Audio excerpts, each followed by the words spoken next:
Hello BPSC team, आप सभी को हैप्पी नवरात्रि। ये फेस्टिवल हमें पॉजिटिविटी और डिसिप्लिन सिखाता है और हमें इंस्पायर करता है कि हम अपने गोल्स पर फोकस रहें और हर चैलेंज को स्ट्रॉन्ग माइंडसेट के साथ फेस करें। इस शुभ अवसर पर मैं यही विश करती हूँ कि आप सबकी प्रिपरेशन स्ट्रॉन्ग हो। So let's continue with some more important topics of world history in today's video. जैसे कि कल हमने वर्ल्ड हिस्ट्री में फ्रेंच रेवोल्यूशन 1789, रशियन रेवोल्यूशन 1917 और इंडस्ट्रियल रेवोल्यूशन 1760 टू 1840 टॉपिक्स को डिस्कस किया था। होप आपको वो वीडियो पसंद आई होगी और कॉन्सेप्ट्स भी क्लियर हुए होंगे। तो चलिए वर्ल्ड हिस्ट्री में आगे बढ़ते हैं नेशनलिज्म और आइडियोलॉजीज टॉपिक्स के साथ। Topic number 4, unification of Italy and Germany. 19th century में नेशनलिज्म की वजह से इटली और जर्मनी का यूनिफिकेशन हुआ, जिसने पूरे यूरोप का नक्शा बदल दिया। इसमें जिसेपी गैरिबाल्डी और ओटो ऑन वान बिस्मार्क जैसे लीडर्स का बहुत बड़ा हाथ था। जहां गैरिबाल्डी ने रेवोल्यूशनरी तरीके अपनाए, वहां बिस्मार्क ने ब्लड एंड आयरन की पॉलिसी और डिप्लोमेटिक दिमाग का इस्तेमाल किया। अब बात करते हैं यूनिफिकेशन ऑफ इटली की। Unification of Italy, Risorgimento. Italy का यूनिफिकेशन नेशनलिस्ट, आइडियलिज्म, डिप्लोमेसी और मिलिट्री एक्शन का मिक्स था, जो 1861 में पूरा हुआ और 1871 में रोम के जुड़ने से मुकम्मल हुआ।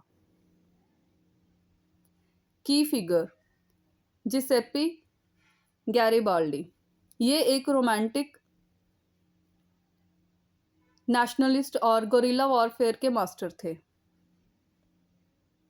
इन्होंने अपनी रेड शर्ट्स आर्मी के साथ साउदर्न इटली, सिसिली और नेपल्स को जीता।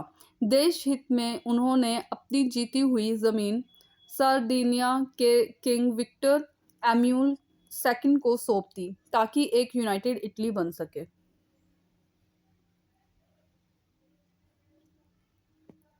अदर की लीडर्स जिसेपी मैट्टिएसिनी, इन्होंने यंग इटली मूवमेंट से लोगों में जोश भरा और काउंट कैवोर, सार्डिनिया के प्राइम मिनिस्टर, ने फ्रांस के साथ मिलकर ऑस्ट्रिया के खिलाफ डिप्लोमेसी की। की स्ट्रेटजीज, ऑस्ट्रिया को हराकर नॉर्थ इटली पर कब्जा किया गया और फिर साउथ पेपल स्टेट्स और वेनिस को जोड़कर एक देश बनाया गया।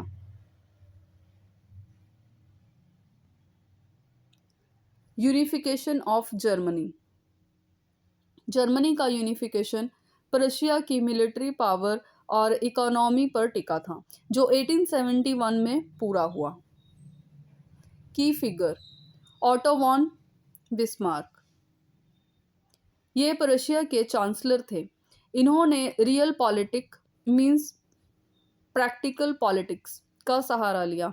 उनका मानना था कि जर्मनी का यूनिफिकेशन भाषाओं से नहीं बल्कि ब्लड एंड आयरन मींस युद्ध और ताकत से होगा। अब बात करते हैं की स्ट्रेटजीज की। ब्लड एंड आयरन, बिस्मार्क ने 3 कैलकुलेटेड वॉर्स की स्ट्रेटेजी बनाई। डेनमार्क 1864, इसमें स्लेशवर्ग पर कब्जा किया गया। नंबर 2, ऑस्ट्रिया 1866, ऑस्ट्रिया को हराकर उसे जर्मन मामलों से बाहर कर दिया गया। Number 3, France 1870 to 1871, Ems dispatch, ये एक तरह का टेलीग्राम था। एम्स डिस्पैच के जरिए फ्रांस को उकसाया और युद्ध में हराकर साउदर्न जर्मनी स्टेट्स को नॉर्थ के साथ मिला लिया। रिजल्ट 1871 में जर्मन एम्पायर की घोषणा हुई और प्रशिया यूरोप की सबसे बड़ी ताकत बन गया।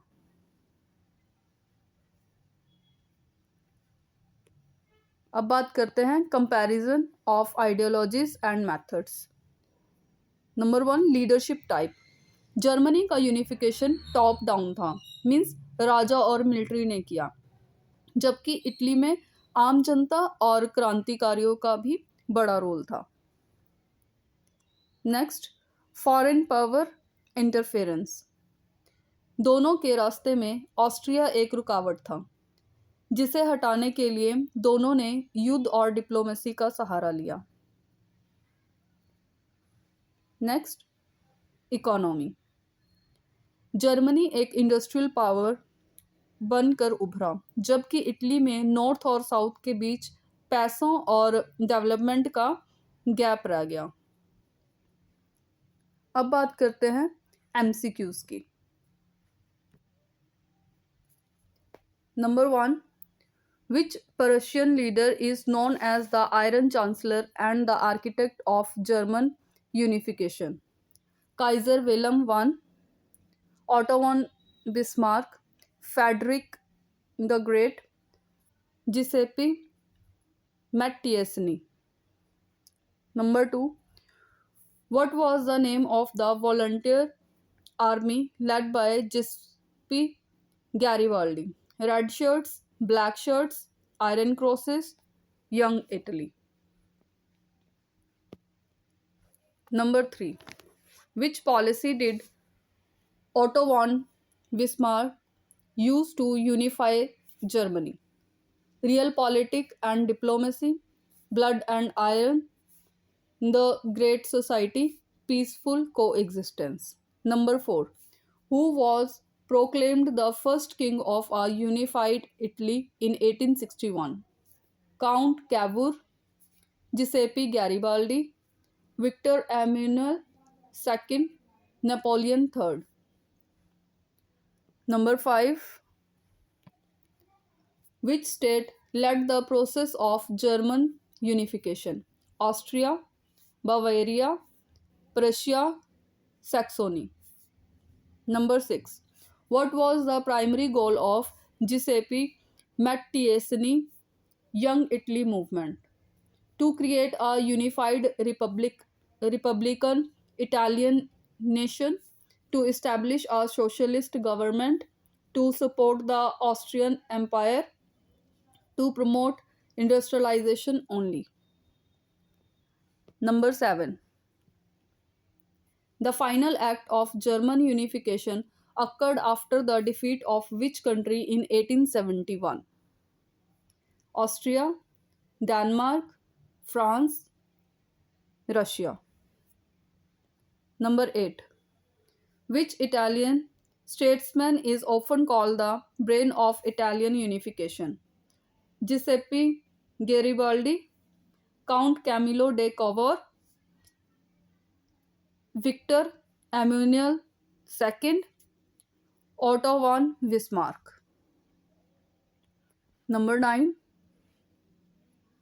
what term describes Bismarck's political philosophy of politics based on practical matters rather than theory or ethics? Liberalism, realpolitik, romanticism, absolutism. Number 10, in which city was the German Empire officially proclaimed in 1871? Berlin, Frankfurt, Versailles, Vienna. Topic number 5, rise of socialism and communism.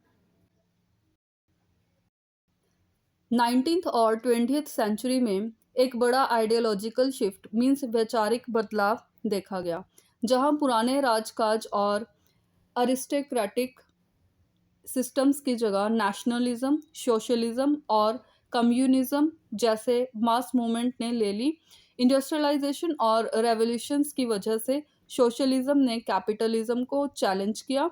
वहीं marks की ideology से निकले communism ने एक ऐसी classes society का सपना दिखाया जो रेवोल्यूशन से आएगी।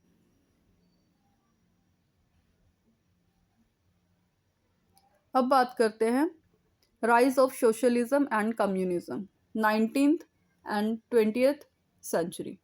कॉन्टेक्स्ट: इंडस्ट्रियल रेवोल्यूशन ने शहरों में गरीबी और बुरा हाल पैदा कर दिया था। सोशलिस्ट ने माना कि सारी मुसीबत की जड़ प्राइवेट प्रॉपर्टी है, जो मजदूरों मीन्स प्रोलेटेरिएट का शोषण करती है। सोशलिज्म का विकास means socialist evolution. 19th century के शुरुआती सोशलिस्ट जैसे ओवेनाइट्स कोऑपरेटिव कम्युनिटीज बनाने पर जोर देते थे, लेकिन बाद में मार्क्स और एंगल्स ने इसे एक साइंटिफिक थ्योरी बनाया जिसमें कैपिटलिज्म को खत्म करने की बात कही गई। द कम्युनिस्ट स्पिरिट, कम्युनिज्म का बंटवारा। 20th सेंचुरी तक सोशलिज्म दो हिस्सों में बंट गया, कम्युनिज्म और सोशल डेमोक्रेसी। सबसे पहले बात करते हैं कम्युनिज्म की। इसका मानना था कि वायलेंट रेवोल्यूशन के जरिए पावर छीननी चाहिए, जैसे 1917 की रशियन रेवोल्यूशन में हुआ।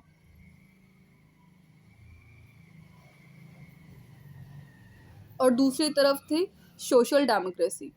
ये लोग डेमोक्रेटिक तरीकों और वेलफेयर सिस्टम्स के जरिए बदलाव चाहते थे। Ideological shifts and nationalism. Nationalism as a binding force means nationalism एक ताकत। जैसे जैसे लोग शहरों में बसे और एजुकेशन बढ़ी, नेशनलिज्म मीन्स राष्ट्रवाद लोगों को जोड़ने वाली सबसे बड़ी शक्ति बन गया। Interaction with nationalism. शुरुआत में कम्युनिज्म इंटरनेशनलिस्ट था, यानी पूरी दुनिया के मजदूर एक हों, लेकिन वक्त के साथ इसे हर देश के नेशनलिज्म के साथ समझौता करना पड़ा, जैसे चाइना और रशिया में हुआ। नेक्स्ट बात करेंगे, अब बात करते हैं टोटलिटेरियनिज्म एंड आइडियोलॉजी की। 20th सेंचुरी में कम्युनिज्म और नेशनल सोशलिज्म मीन्स नाजीज्म जैसे सिस्टम्स ने पूरी सोसाइटी को कंट्रोल करने की कोशिश की, जिसे टोटलिटेरियनिज्म कहा जाता है।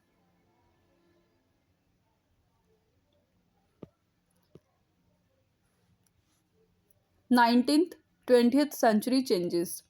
सेकुलराइजेशन। लोगों का भरोसा रिलीजन से हटकर सेकुलर आइडियोलॉजीज पर बढ़ने लगा। आइडियोलॉजीज एक तरह से नया धर्म बन गए जो जिंदगी के हर पहलू को कंट्रोल करती थी। मास पॉलिटिक्स। अब पॉलिटिक्स सिर्फ बड़े लोगों तक नहीं रही, बल्कि आम जनता को मोबिलाइज करने का जरिया बन गई। The role of state.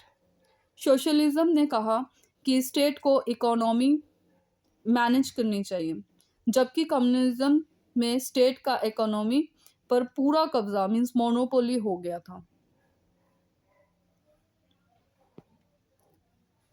अब बात करते हैं कंक्लूजन की।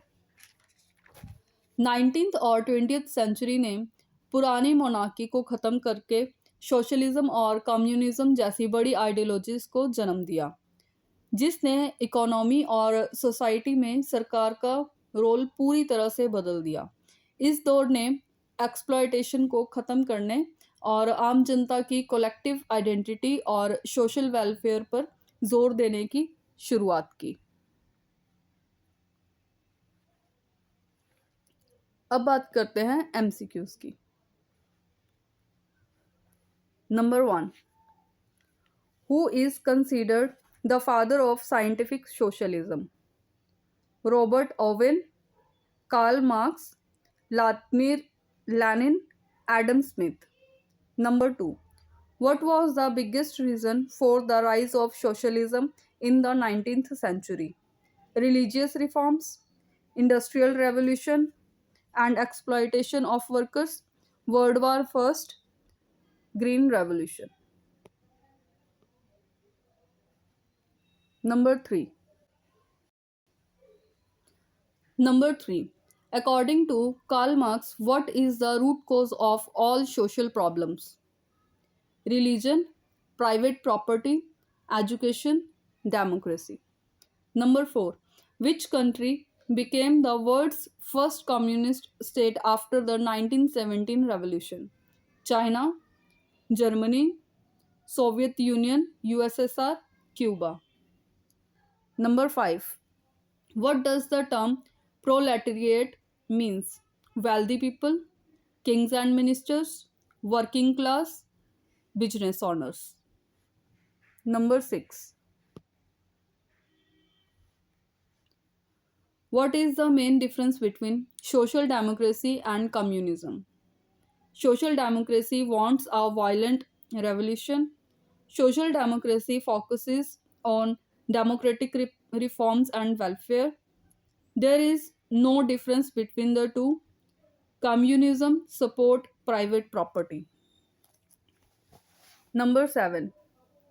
How did nationalism unite people in the 19th century? Through money, through common identity, language, and culture, only through religion, through the internet. Number 8. What does what does totalitarianism mean?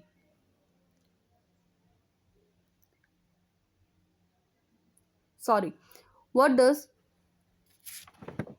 totalitarianism means? Where people have all the powers, where the state has total control over every aspect of life, where there is no government, where only business owners have power. Number 9. Who wrote the Communist Manifesto? 1848. Marx and Engels, Lenin and Stalin, Mussolini and Hitler, Rousseau or Locke. Number 10. Increased crowding and poverty in cities during the Industrial Revolution gave birth to which ideology? Feudalism, socialism, imperialism, monarchy. Topic number 6. Imperialism and colonialism. 19th और early 20th century के दौरान European powers ने Asia और Africa में अपना कब्जा जमाया। इसके पीछे इंडस्ट्रियल कैपिटलिज्म, देशभक्ति की होड़ मीन्स नेशनलिस्ट राइवलरी और खुद को दूसरों से बेहतर समझने वाली सोच मीन्स सोशल डार्विनिज्म का बड़ा हाथ था। अपनी बेहतर मिलिट्री टेक्नोलॉजी और मेडिकल एडवांसमेंट्स की मदद से उन्होंने इन एरियाज पर डायरेक्ट कंट्रोल कर लिया ताकि उन्हें रॉ मटेरियल्स और नए मार्केट मिल सके।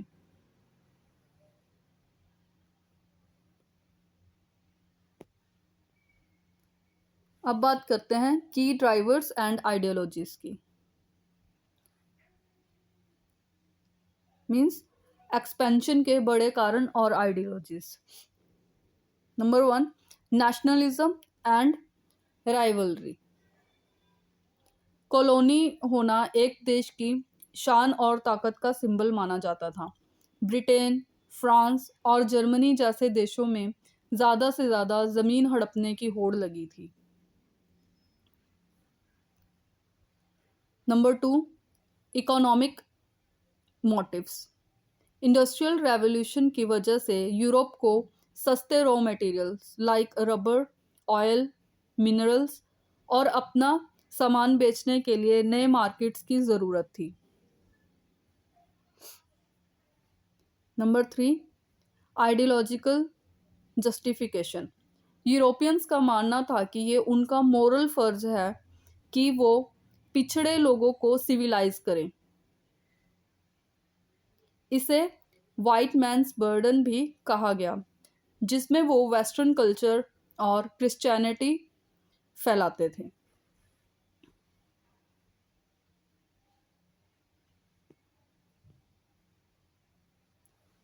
Number 4, social Darwinism. उन्होंने सर्वाइवल ऑफ द फिटेस्ट का गलत सहारा लेकर ये दिखाने की कोशिश की कि वाइट रेस कुदरती तौर पर दूसरों से बेहतर है। अब बात करते हैं मेथड्स ऑफ एक्सपेंशन की। Military technology. बेहतर हथियार जैसे मैगजीन गन, स्टीम बोट्स और मॉडर्न नेविगेशन की वजह से थोड़े से यूरोपियन सोल्जर्स ने बड़ी लोकल आर्मीज को हरा दिया। Next, scramble for Africa. ज़मीन और रिसोर्सेज की भूख में यूरोपियन पावर्स ने कॉन्फ्रेंसेस करके अफ्रीका को आपस में बांट लिया, बिना वजह के रहने वाले की परवाह किए।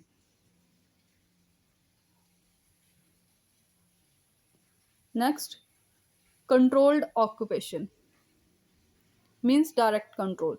सिर्फ ट्रेड करने के बजाय न्यू इंपीरियलिज्म के तहत उन्होंने वहां की गवर्नमेंट्स और सोसाइटीज पर पूरी तरह अपना कब्जा कर लिया।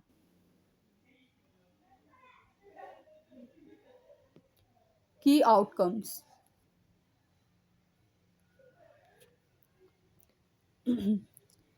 जैसे ग्लोबल डोमिनेशन। 19th सेंचुरी तक एशिया और अफ्रीका का ज़्यादातर हिस्सा यूरोपियन देशों के बीच बंट चुका था।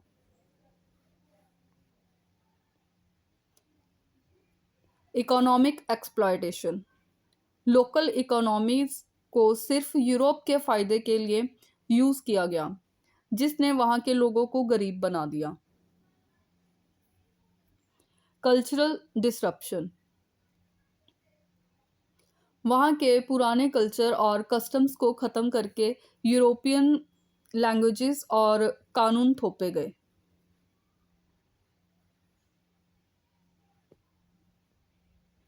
अब बात करते हैं कॉन्क्लूजन की। European expansion was driven by nationalist competition and industrial needs, using superior technology to colonize Asia and Africa. This was justified by ideologies of racial superiority, leaving a lasting legacy of economic exploitation and reshaped global borders. अब बात करते हैं MCQs की।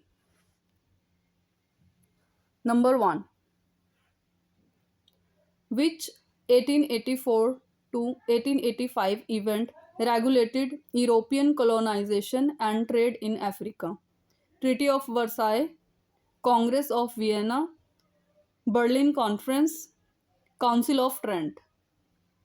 Number 2, the concept of the white man's burden was used to justify imperialism as a method to steal gold, moral obligations to civilized non-Europeans, way to promote global democracy, scientific experiment.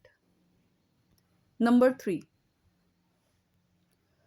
which theory applied survival of the fittest to human societies to justify the conquest of weaker nations? Marxism, social Darwinism, romanticism, absolutism. Next, number 4, which medicine allowed Europeans to survive malaria and explore the interior of Africa. Penicillin, aspirin, quinine, morphine. Number 5. The primary economic motivation for new imperialism was the need for spread of local languages, raw materials and new markets for industrial goods, religious freedom, agricultural tourism.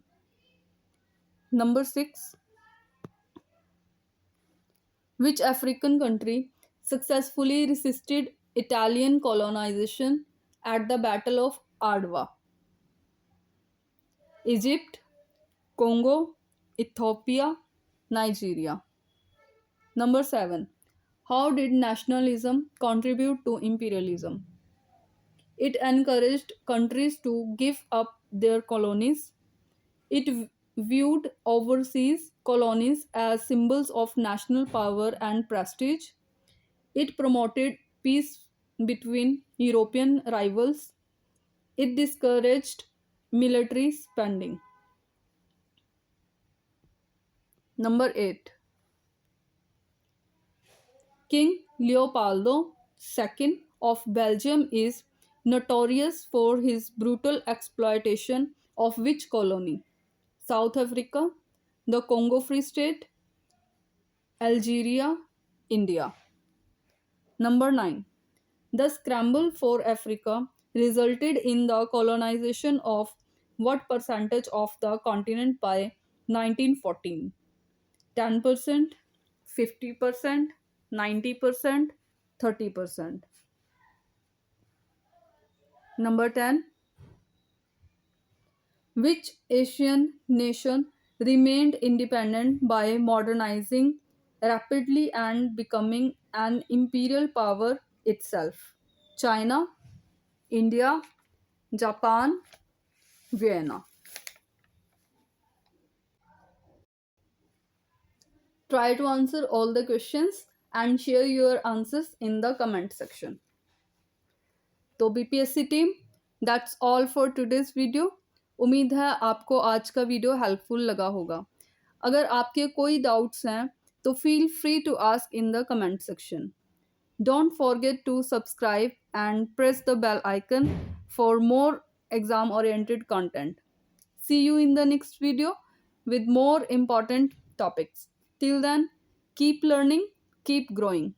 Thank you for watching.